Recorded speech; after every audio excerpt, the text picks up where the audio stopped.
Good morning and welcome to the ASA Webinar Wednesday. Today we have a great one.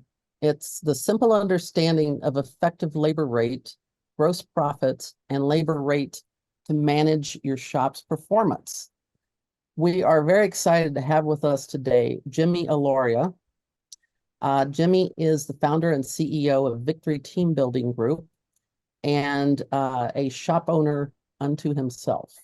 He's going to be a great speaker for you today.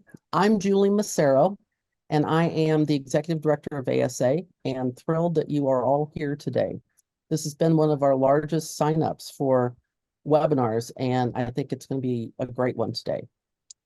You have entered the webinar in listen-only mode, which means you are muted, and so that we can keep the sound down in the background for Jimmy. And you also can access the webinar by telephone only if you need to do that. Also, just wanted to let you know that you do have an opportunity to chat and to ask questions of Jimmy. You will do that in your chat area or your chat box as shown here on the screen. And just type your question in there, and then Jimmy will address the questions at the end of the session. So without any further ado, let me pass it over to Mr. Alauria. All right. Thank you, Julie and Tricia. Really appreciate the opportunity to deliver this seminar, and welcome everybody. My name is Jimmy Alauria, and I'm an auto repair shop owner, just like you. And I know we might have some managers and stuff like that. I've been in the business for this is my 24th year in the auto repair industry, and it's been a wild ride. I started in the business when I was just finishing my hockey career, and really decided that I wanted nothing to do with my dad's auto repair business until I needed a job, and then he hired me, and it was pretty much a gradual appreciation for the industry. Later on, I started doing some training with the consulting company my dad was working for, and really got into the management side of things and the great opportunity that we had in the auto repair industry. Further on, I started delivering seminars all over the United States and Canada for that same group, and became their senior speaker for about 5 years. Now I've started Victory Teambuilding Group. I also have my auto repair shop in Phoenix, Arizona. We're about a $2.5 million automotive repair and diesel shop. Been in business. This is our 49th year in business, and my wife and I, Nadine, bought it from my family back in about 2016. So anyhow, I've been around this business for a long time. Things have changed quite a bit over the years, and there's a lot of great information out there. I started Victory because I found that there was a hole in the industry where we're really good at training mechanics to be owners, owners to be owners, owners to be managers. But one of the things that I saw was we were having a hard time really getting the entire team trained. And that's one of our goals, is to get the entire team trained in their respective positions, whether that's service advisors or parts managers, customer service reps, shop managers, and service managers, those who watch the production. So that's a little bit of my background. We have a lot to cover, so I want to get into this. As Julie said, I'm going to answer questions, but I'm going to get through this material because likely that question that you have might be covered in the next slide. So when we get to the end of it, please ask questions. We're talking some financial terms that a lot of people have misunderstoods about, and these terms are thrown all around the industry, and people don't really understand what they mean or how to use them as a tool.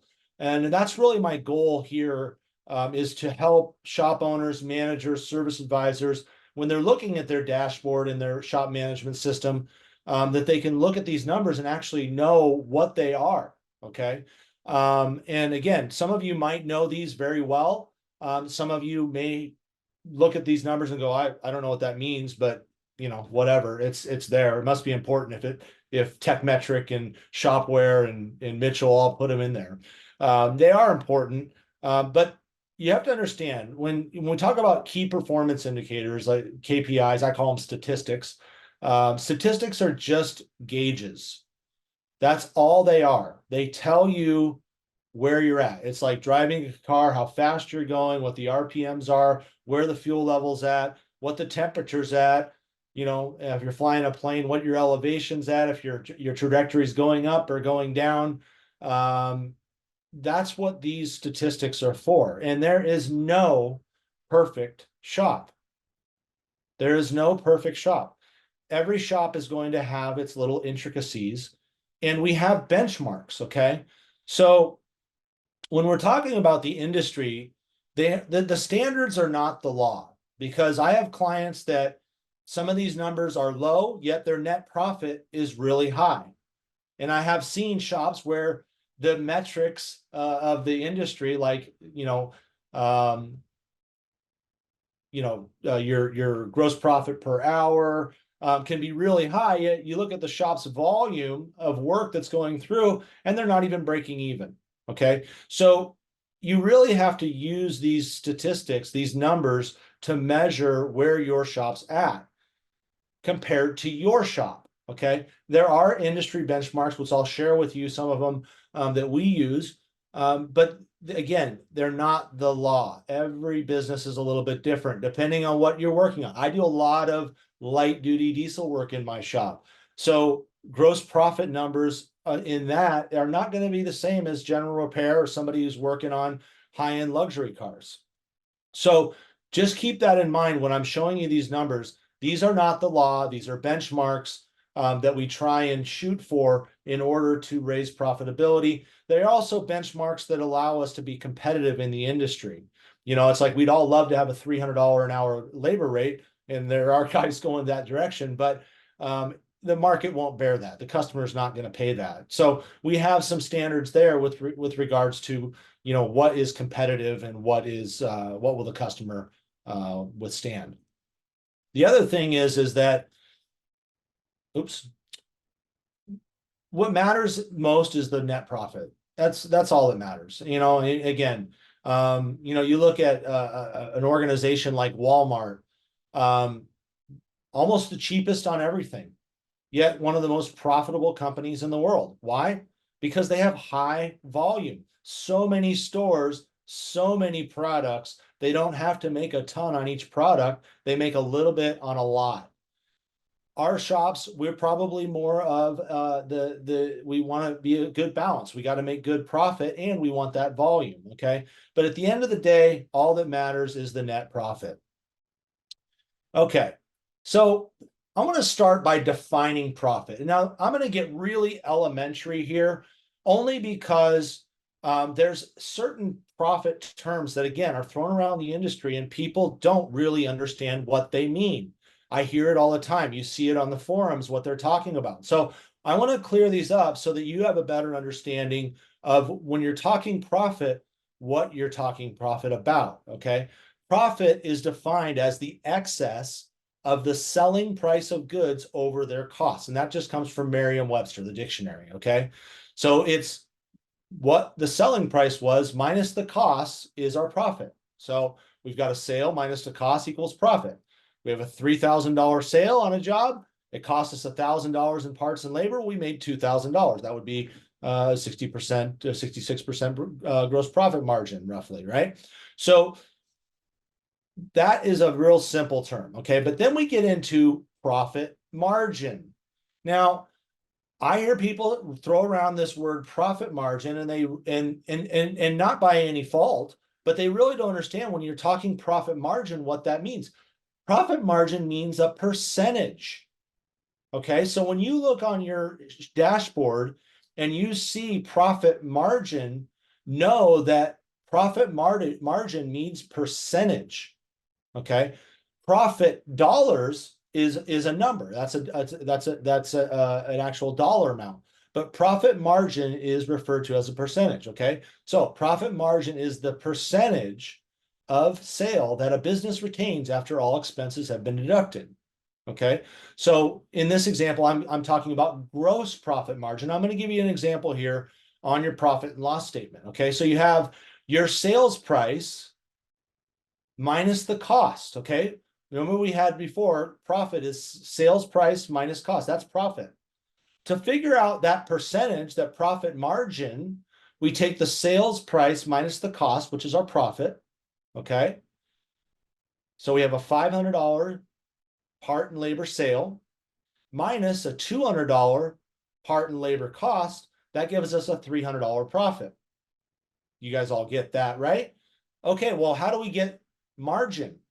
The margin is the amount in a percentage that is of that total sale that is profit. So if we take that $300 profit and we divide it by the $500 sale, we get 60% gross profit margin.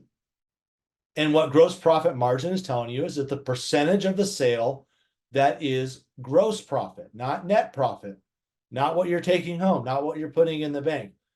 That is taking out parts, labor, sublet services, tires, things like that. Some of the consulting companies have you add in your cost of sales, your service advisor cost as a cost of goods. Okay. But that's going to give you your gross profit margin. Okay. All right. So now if you look at this is like a profit and loss statement that you might get from your accountant or you're pulling out of QuickBooks. Very simple. We have a $100,000 sale. Okay. And then we have our costs down here. That is $40,000. We have 60 divided by 100 is 60%. That's your gross profit margin. Okay. Now, again, this is the same definition on profit margin, but now this example is on net profit. Okay, so we have sales minus all expenses, and that means parts, labor, all your overhead, payroll, rent, anything that you have to pay out before you have that bottom line dollar. Okay, sales minus all expenses divided by the sale equals a net profit margin. So again, we take $100,000 a month, parts and labor sales. We had $80,000 in total costs. So that's parts, labor, sublet. So all of your cost of goods, plus your rent, mortgage, marketing, salaries, all the stuff that is below that for a $20,000 net profit. So we take, that's $20,000 net profit. Notice I didn't say net profit margin. Net profit is the dollar amount. Net profit margin would be $20,000 divided by the $100,000 sale. Okay, and that gives you 20%. Okay, so look, so now we take that same $100,000 sale. We have $40,000 in cost of goods sold, parts and labor and sublet and all that stuff. And then we have a $40,000 operating expense. Okay, so we have $80,000 in expense off that 100,000, right? If we deduct that, we get $20,000. 20,000 divided by 100,000 is 20% net profit margin. Again, margin is the percentage. So when you look at your shop management software and you're seeing that percentage, it says GPM, gross profit margin. Okay, that's going to be at the top here. Okay, and then when you're looking at the end of the month in your QuickBooks account, and you look at the bottom of your profit and loss statement, that's your percentage, if you do the percentage in there, net profit margin. Okay, so how do you get higher net profits? Okay, well, there's only 3 ways to get more profit. There's only 3 ways in business. 1, you can increase the shop's volume. All right, so you go from $80,000 a month to $100,000 a month. Let me show you a little example here. So I have a little spreadsheet that I've made that shows that. Okay, so we've got a shop that right here, I've just got a $1,000 average, 100 ROs. We have $100,000 in gross sales. Okay. All right, let's take that to 120. So we got $17,600 in net profit. Now, if I just raise, let's say I get more volume in the shop. All right, so I got 20 more cars. at $1,000 average RO. So now our sales are $120,000. Okay.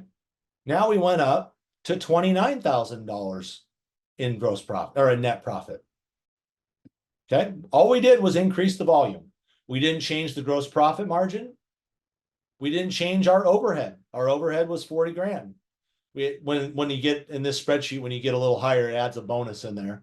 If any of you guys want to plug your numbers into this spreadsheet, I'll give you a link that you can contact me, and I'll get you a copy of this you can use to play with your numbers. It's really handy in figuring out what your weekly or monthly what you need to do in gross profit in order to hit your net profit.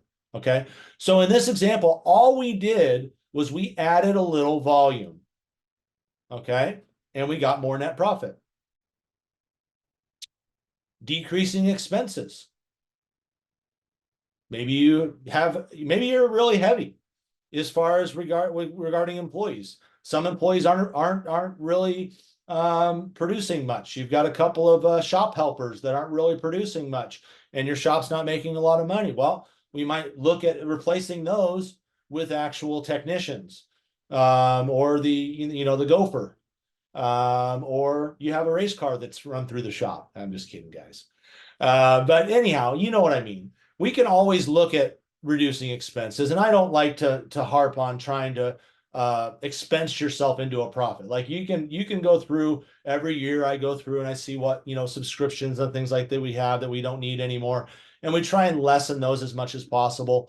But maybe you're going to shave a couple thousand, 5,000 a month off of your expenses if you're really, really aggressive. But it's hard to do that. But again, let's go back to our example. So right now in this example, we got $120,000 a month. We're making 30 grand. If I want to make more net profit, all right. So let's just say that we reduced our operating expenses down to 35,000 a month. Wow, look at that. We just made another 5 grand. You look down here, we're from 29 to 40, 34,000. Okay. Everything else stayed the same. We had 120,000. We had 60% gross profit margin. Again, this is a 35,000 with a bonus. But we made an extra 5 grand by cutting out expenses. Okay. And the third way to increase profits is to increase your gross profit margin. Okay. Your percentage. I could say we could increase our gross profit dollars, but that would be the same as increasing your volume. Okay. So when I talk about margin, I'm talking about the percentage. So again, let's go back over to our example. So we have, I want to show you guys something real common here in this industry. Let's just say we have a shop doing $100,000 a month at 50% gross profit margin. Okay. And the shop's got $35,000 in operating expenses. All right, good. Not a bad profit, $13,000 or 13% net profit margin. Okay, but we're only at a 50% gross profit margin. Now let's just say this management team and the owner got together and said, you know what, we're gonna do some things to raise our gross profit margin. We're gonna raise our labor rate a little bit. We're gonna make sure our parts matrix is where it should be. And we just increased that 5%. Okay. So if we go 5%, you would think that this net profit margin would only go up 5%, but it doesn't. Watch. We go up 13,000. We have $13,000 in net profit. And if I take this same shop doing $100,000 and I go to 55%, we just increased the profit $4,000. Okay. 4,000 on 13,000. It's almost 5,000 really. Okay. We're over 30% by raising that profit 5% gross on the gross profit margin. So is it important to watch these numbers? Absolutely. You have to watch these numbers like a hawk. They are vitally important. Let's just say this shop gets really aggressive and they figure out how to get that volume up and everything.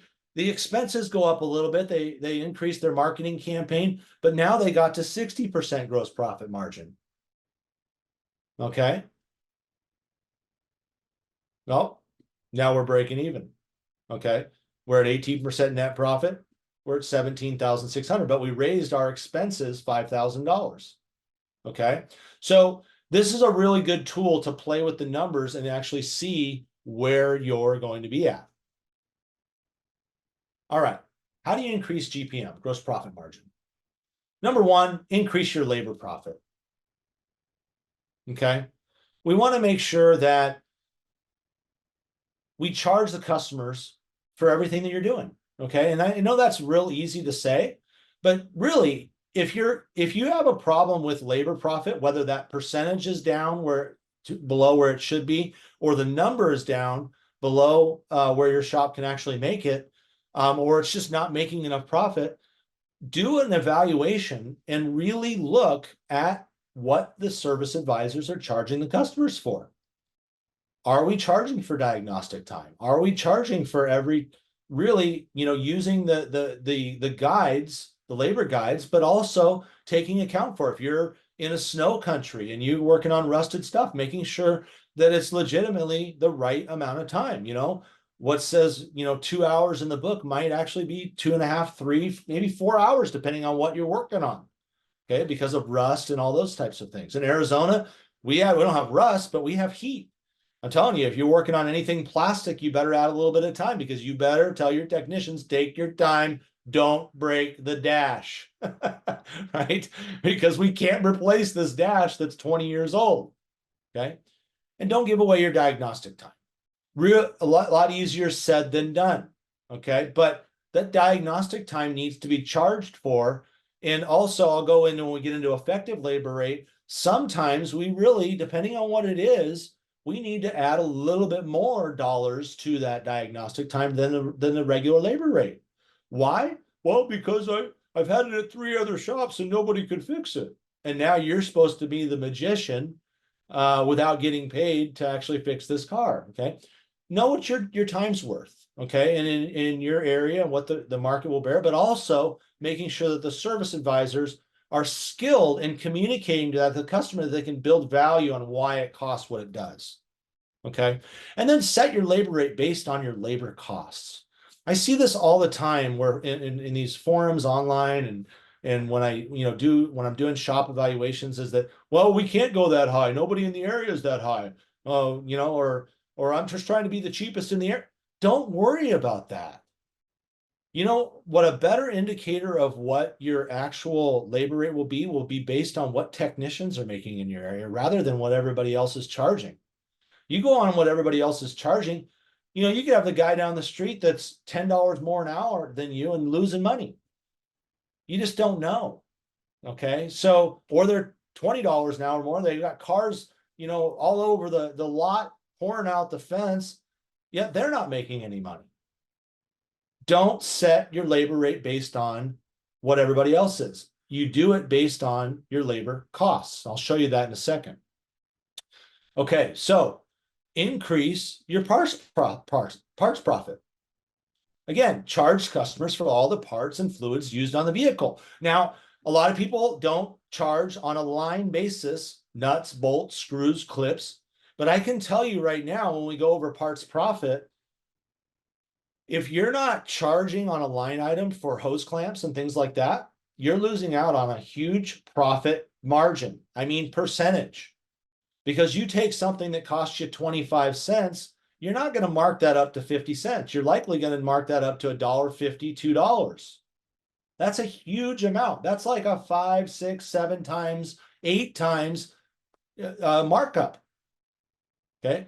So if you're not taking the time and you're just putting that in there as shop supplies, you're losing out on big profit on those light items that are legitimate parts that you're actually putting on a car. And a lot of times, if you're not doing this, you'll find that your shop supplies are not covering what you're putting on the car. Okay. So make sure all that stuff's on there. That takes some organizing, of your inventory and things like that, but it's huge profit at the end of the month.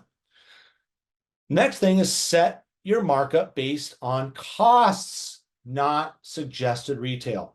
There's still a lot of shops out there that are using list price. Look, guys, that list price means nothing. You are the retailer. You set the price. And that price needs to be based on your costs. There are some customers who are a little more educated than others. If you got a bunch of people that are shopping on Amazon or Rock Auto or going to look, it's really hard to stay in business when you've got that type of customer. Okay, it really is hard. You need to really look at the customers who don't care. They're paying for your service. They want value. I'm not saying that you can be ridiculously overpriced, okay? But what is overpriced? Okay, your prices are based on your costs in order to make enough profit to keep your doors open and put bottom line dollars in the bank. And you need those profit dollars in order to handle bad weeks, bad months, fires, all kinds of things that are the most pro-survival things that you can do for your business to make sure that it stays there a long time and can service people for a long time. Profit is not a dirty word.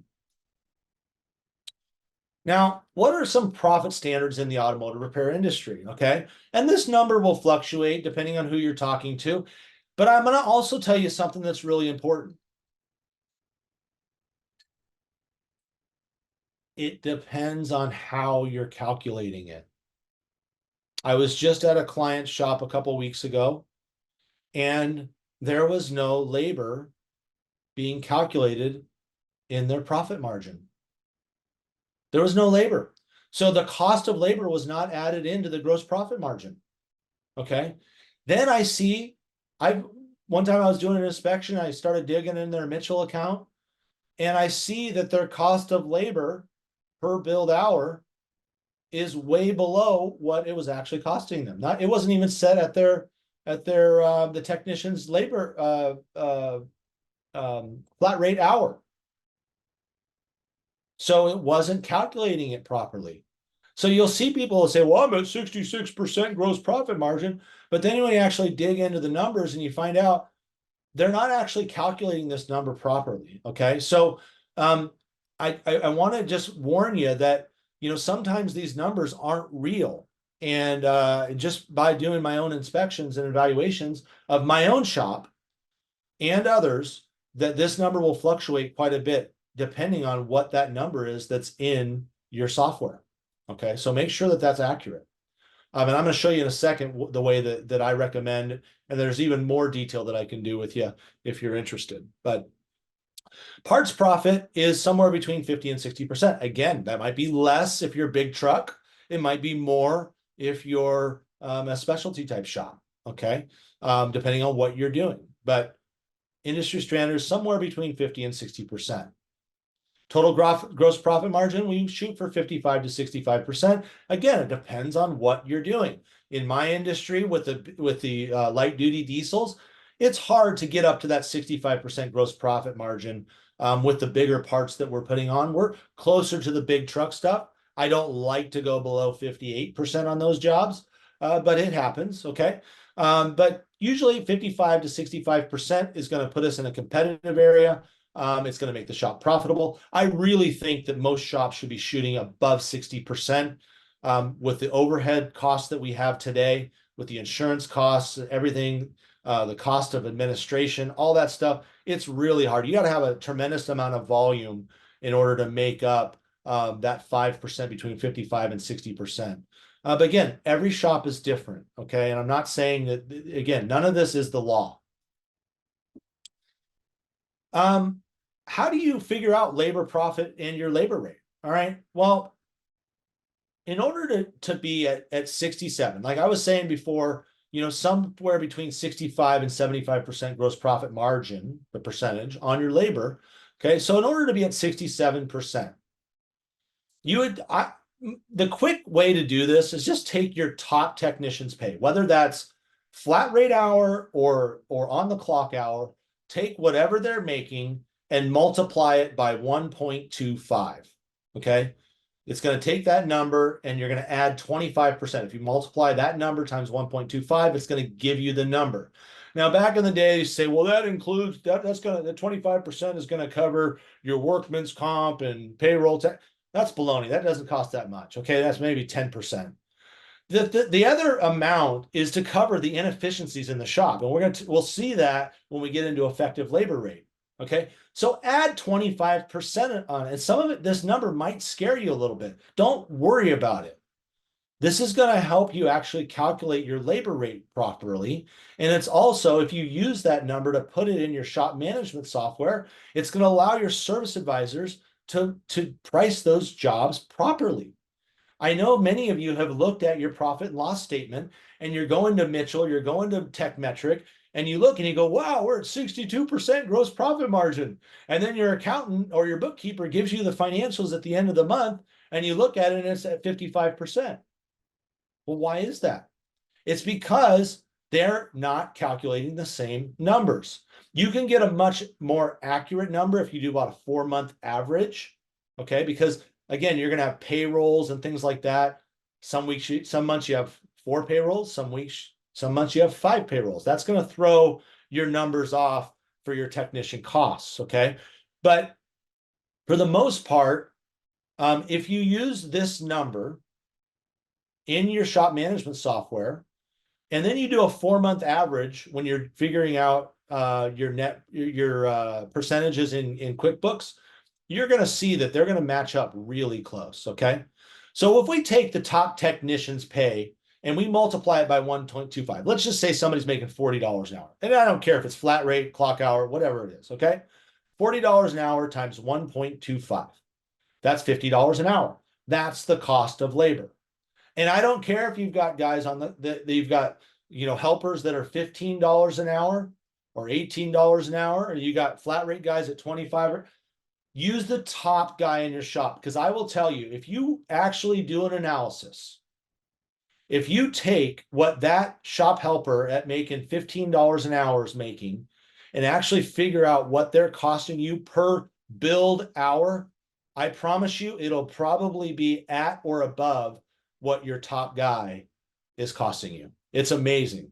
Okay. It's absolutely amazing because number one, they're not doing the same type of work and they're not as efficient. So if you're paying them $15 an hour on the clock, usually they're gonna end up costing you pretty close to what a flat rate guy is. Okay. All right. So you got $50 an hour cost, and we divide that, $50 an hour cost. We multiply that by 3. Okay. That would give us a labor rate of $150 an hour labor rate. Okay. Now, why would we do that? Well, check this out. If we take our sales price minus the cost, that's our profit. Okay. Divided by the sale, that's our gross profit margin. All right. So we have $150 as a labor rate. It costs us $50 for the technician to do that labor. We have a $100 profit. $100 divided by 150, profit divided by sale, gives us a 67% gross profit margin. Okay, so that's going to put you on the lower end of that profit margin that we want to be at on labor. We got to be making more than we're making on parts on labor. Okay, this is just a little screenshot that I took out of the TechMetric that I just made this little scale. If you go into your shop management software, when you're in your parts matrix, you can do these multiples and it'll show you exactly what you need to mark things up in order to hit that gross profit margin. So for example, here we have 3 times the cost gives us a 66.67% gross profit margin. That's that 67%. It's $50 cost times 3 gives us 150. That's a 66% gross profit margin. So somewhere in between there is going to be your labor rate. Okay. And if you look at that between 3 and 4 times your cost, that's going to put you at 65 to 75% gross profit margin on that. Now, on your parts profit calculator, I'm not going to go into too much detail on this because this could be a real heated discussion. And those of you who've been on any of these online forums, okay. Look, I'm not here to tell you how much you should charge. I'm here to tell you you need to charge enough to make your set net profit. Okay. And there's only so much that you can do on labor, and you need to be making money on parts. If we're going to be somewhere between 50 and 60%, look, it's going to be somewhere on average between 2 and 2.5, 2.6, 2.7 times your markup. So if a part costs you 50, you're going to sell it for somewhere between 100 and 150 bucks. Okay. The lower the price of the part, like, you got a 50-cent part, you might be able to mark that up 5 times, 6 times, 8 times. Okay. Depending on what it is. Okay. But I'm not going to go into too many details because I know, again, I have about, probably about 15 lines on our parts markup matrix. And then we use different markup matrices for different things like filters. I don't use my normal matrix. I use a different matrix for filters. Batteries, tires, all have a different markup matrix. Okay. And these are all available in every one of your shop management softwares. And if it's not, get a new one, because this makes life a lot easier. And it's something that you need to be looking at all the time and tweaking and playing with based on your gross profit numbers. All right. Oh, what did I do here? Something moved around here. Gross profit dollars, gross profit per hour. This is another number that has recently come into the industry. That's a really important number to understand. Okay. Your total profit dollars divided by your labor hours equals your gross profit per hour. Okay. So you have your total profit dollars. There's an example. Okay. So we have one labor hour sold. All right. $150 labor at 67% gross profit margin. We just did that example. 1 hour of labor sold, $150 labor at 67% GPM is $100 profit. Okay. Gross profit per hour, but also includes parts profit. Okay. It's different than effective labor rate, which we'll get into in a second. Okay. But it's a little bit different because it adds in parts profit. So now we have $150 parts sale. All right. It's 50-50. Most shops are pretty close to that. Half labor, half parts. Okay. So we have a $300 sale. $150 labor at 67% gross profit margin, $100 profit there. $150 parts sale at 55% gross profit margin is $82.50 profit. We have $182.50 gross profit per hour. Not bad.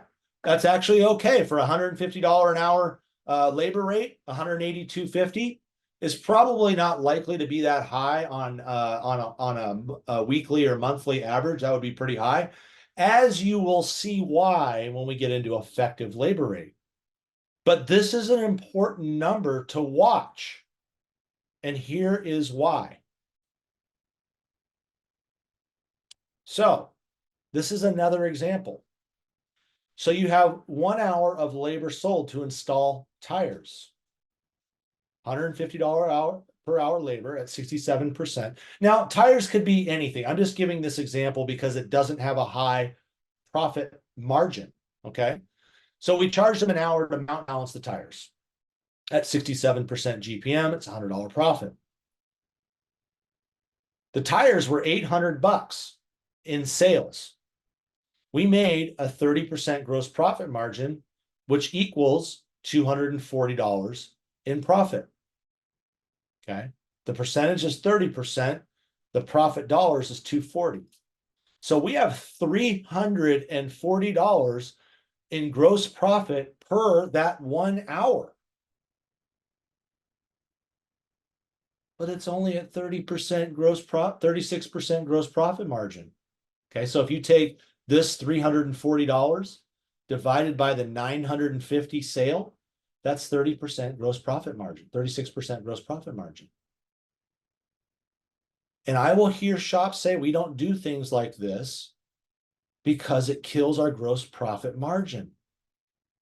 Service advisors won't sell tires. They won't sell engines. They won't sell transmissions. They won't sell lower profit margin jobs because it's going to kill my GPM, boss. Who cares about gross profit margin? You can't just look at GPM. You can't just look at gross profit margin. You do have to look at gross profit per dollar per hour. Okay, and that's a prime example of why it's important to make sure that you don't have unintended consequences of putting in a bonus program based on profit margin. I'm not a big believer in bonusing solely on gross profit margin. I had a client one time that was absolutely killing it. The shop had it was a highest week ever. It was like a $60,000 week for them. In this one, we have 2 locations. This was their bigger shop, and the service advisors did not get a bonus because they ended up at 57% instead of 58%. And the reason was because in that they had an engine that was sold. Yet if you look at the gross profit dollars, it was way above their normal average. And because of the stipulation of gross profit margin disqualifying the bonus, it really created an upset in the shop. Okay. So again, I'm not telling you what to do. I'm just telling you there's unintended consequences in putting restrictions on when you are gonna bonus. Like gross profit margin is a sub statistic of gross profit dollars. I'm more interested in gross profit dollars the shop produces than I am some stupid percentage.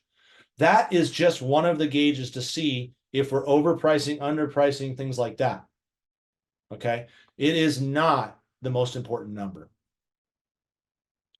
Now we go into effective labor rate. And this is probably one of the most misunderstood terms in our industry at this time. It was something that I hadn't really studied too much until a couple of years ago when I started seeing it pop up on our shop management software.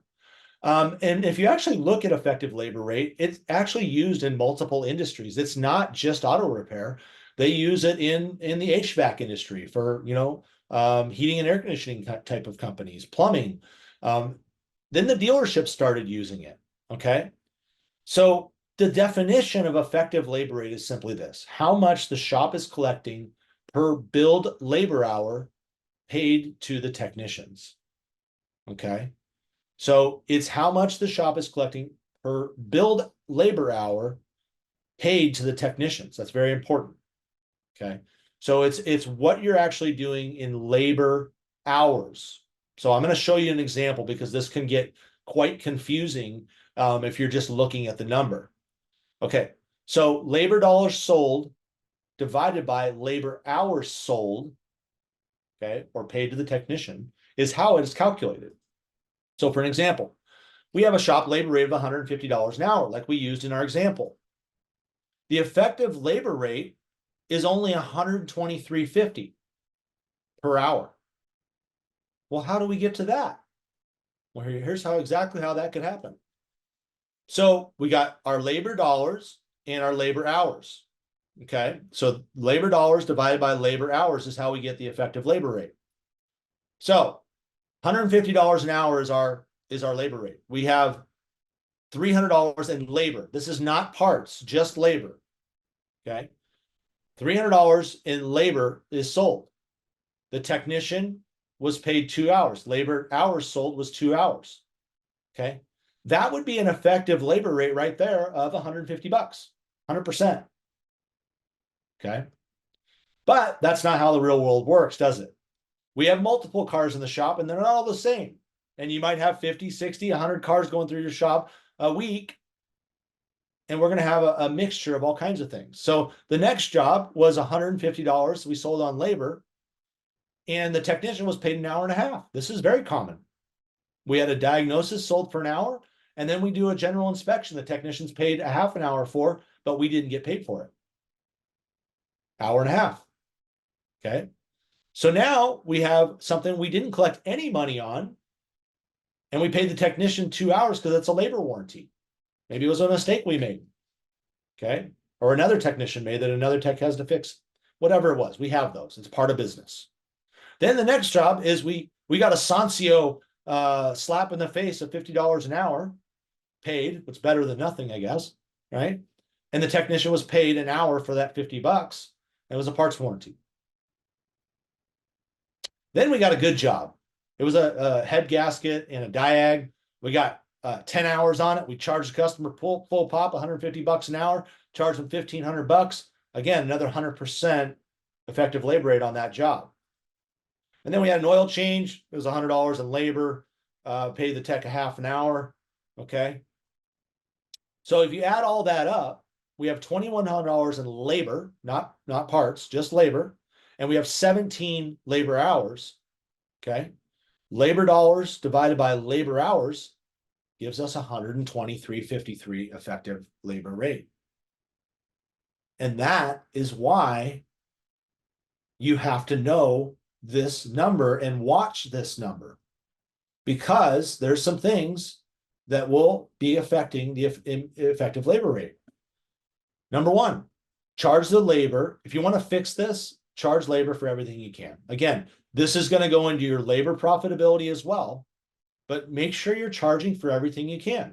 I read an article one time about a shop that started rather than their basic inspection, they did a premium inspection, and they were selling that at the counter with the customer. So rather than giving it away, they charged a fee for the premium inspection. It helped offset something they would normally not get paid for. Charge a premium on diag when appropriate. Look, you got somebody that comes into your shop. I've had it at the 3 shops and they can't fix it. They're begging you to fix the car. They're vulnerable, not vulnerable in the sense that you're going to take advantage of them. They're at a point where they need answers, and you can provide that. You should be paid for that. You have the equipment, you have the training, you have the experience. Charge a premium where you can. Okay, you shouldn't. Why should you be in the same boat as all the ones that failed? Okay, don't over discount your services. Again, depending on the shop, I use discounts in my shop. We use it for new customers. We use it for existing customers. Some shops don't discount at all. That's fine. Okay, but don't over discount your services. That is going to affect your effective labor rate. If you're discounting your labor and you're paying your technicians full pop, it's going to bring that number down. Make sure build hours and tech hours match as much as possible. Okay. Build hours versus tech hours. This is a statistic we actually graph in our shop.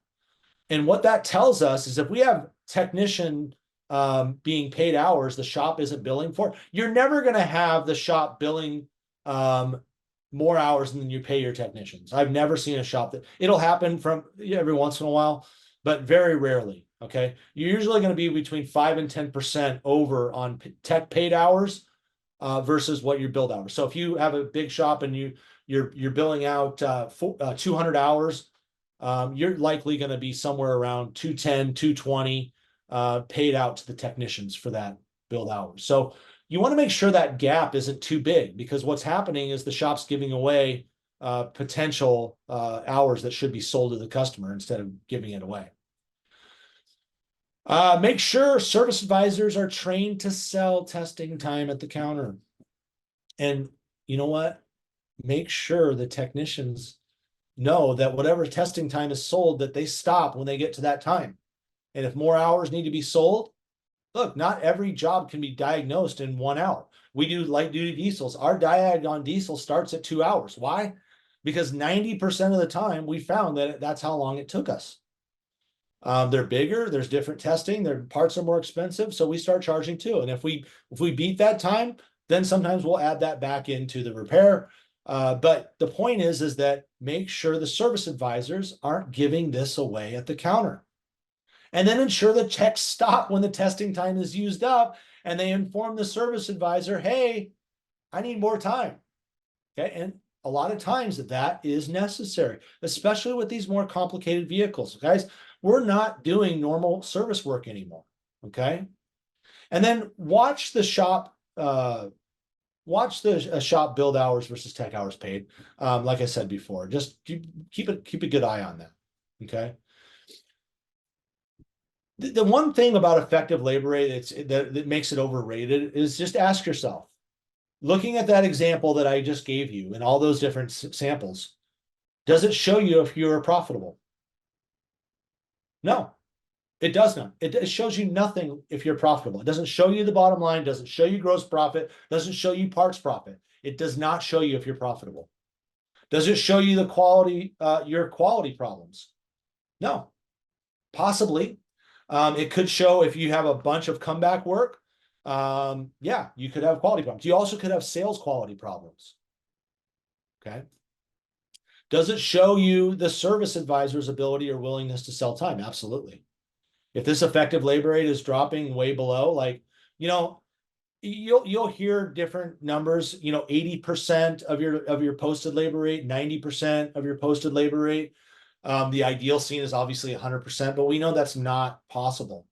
I would say a good benchmark would be somewhere between 80 and 90% of your posted labor rate is a good benchmark. It just depends, okay? Depends on how you're selling. It depends on your shop.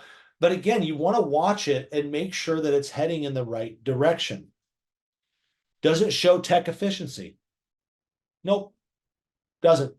It shows that you paid the tech 2 hours. It doesn't show you that the technician spent 4 hours on it, unless you're making that adjustment in your system. Okay, it won't show tech efficiency. Does it show sales efficiency? Nope, it doesn't. Doesn't show sales efficiency. Doesn't show closing ratio. Doesn't show any of that. Okay, so it's not a fully functional statistic. It is just another sub statistic that you're looking at to look at where I might have a problem. Okay, it's only a gauge towards profit. Okay. Look, industry standards are not the law. Like I said at the beginning, you need to use all of these numbers to know where your shop stands. There is no magic bullet. There's no one number that you can watch. Again, just like that gross profit per hour, that's an important number to watch. Okay. It's a really important number to watch, but okay, that number is going to depend on what your labor rate is and what your parts markup rate is. So it's going to be different in every single shop. The important thing is to look at your profit numbers, your gross profit margin and your gross profit dollars and your net profit margin and your net profit dollars, and see, looking at these different numbers, what is low and needs to be improved and what is where it should be and needs to be maintained. Okay. The only thing that matters is the bottom line net profit. Okay. And we're all going to get there a little bit differently. I've seen some really profitable shops that are 10% lower than me on a gross profit margin. Okay. It's just the way that their business is made up. Okay. It doesn't matter. These are benchmarks and they're guides to help you improve, to get more of it into the standard, but every shop is going to be a little bit different. And there are many ways to get to higher net profit. Okay. I wanted to offer you guys one last thing here. Because I covered so much stuff, we're at 53 minutes right now. I need to open this up for questioning. If anybody doesn't know where they stand and they want me to look at their numbers with them, I'd be happy to do that. What's your labor cost per hour, evaluating your labor rate versus your labor profit, calculating technician efficiency, your effective labor rate. Okay. And then we'll put together a step-by-step plan on increasing your profit right away. There's some really simple things that we can do just looking at those different things. Again, I don't know what the answer is until I look at the numbers, but I'm offering that for you. Reach out to me at Jimmy@Winning Auto Shops. And also, if you want, I will put a link. You can also sign up on Calendly. I will put that up here in the chat right now. Go here. I'll put that in the chat right now, and you guys can sign up there and do that. And again, this is just free for ASA members or anybody that's on this. I'd be happy to sit down with you over a Zoom call and look at your shop. So that being said, Julie, how are we doing? We're doing great. We have a couple of questions for you, so let's open it up for questions. Be sure if you do have a question for Jimmy to type it in the chat area. The first one is, what would you recommend as a good net profit margin to aim for? I think that the industry standard has been set at around 20%. For a single location independent shop. And if you get into more, but I will say a really efficient general repair shop can be 25 to upwards of 35% net profit. You get into multi-store, their benchmarks are somewhere between 10 and 15% pretty regularly. But those numbers can be higher as well. Okay, great. Um, and then we had just a couple of general kind of housekeeping questions. Can they get a recording? And the answer is yes. We're going to send the recording of this to everybody that attended today and even those who registered, so that you can share it with your colleagues, with your staff. We do this as a service at ASA for you. And then the other one was one of the attendees would like to get the spreadsheet to play with the numbers. Is that possible? That Yeah, just send me an email, and okay? it's in my Google Drive, so I have to send you a special link to it. Just send me an email if you're interested in playing with that. I created that to help myself and our clients figure out what their monthly and weekly break even was on a gross profit number, and then playing Okay. profit margin. So yeah, it's a really helpful tool. Would it be possible that we could have a link and we could attach it to the email we send out to everybody? Is that possible? It's on that, Julie. I wish I could. It's really Okay. hard to do because it's in a Google Sheet. I have to send it, Oh, we don't want to do that set right it now. up to send it out in mass. Yeah, Okay. So if you but would I'm like happy to a share with it. copy, Anybody who wants it. okay, if you'd like a copy of the Excel spreadsheet that he was showing, just send an email to Jimmy at winningautoshops.com. Yeah, and And the other thing, Julie, I put the link to sign up if they want to just talk to me. I can also do it at that time. In okay, the chat, there's a link to the Calendly sign up sheet. okay, that's great. All righty. Well, with that, I want to thank you so much, Jimmy, for that information today. That was a great webinar. I learned an awful lot. So I'm ready to go start a shop. So that'll Well, be you're going fun. to learn a lot next weekend at the ASA Colorado conference that I'll see you at. That's exactly right. That's exactly right. Thank you for doing this today. And if you go ahead and stop sharing Oh, yeah. your screen now, and then oh, we got one more question here. Hold Yeah. on. Oh, no, just a comment. Kathy, thanking you for the information, and we'll she says she'll watch the replay to absorb more. Yeah, So yeah, it's really good that you guys do that, Julie, because there's so much information. Watch this over again and again. If you have more questions, reach out. Please do. that sounds great.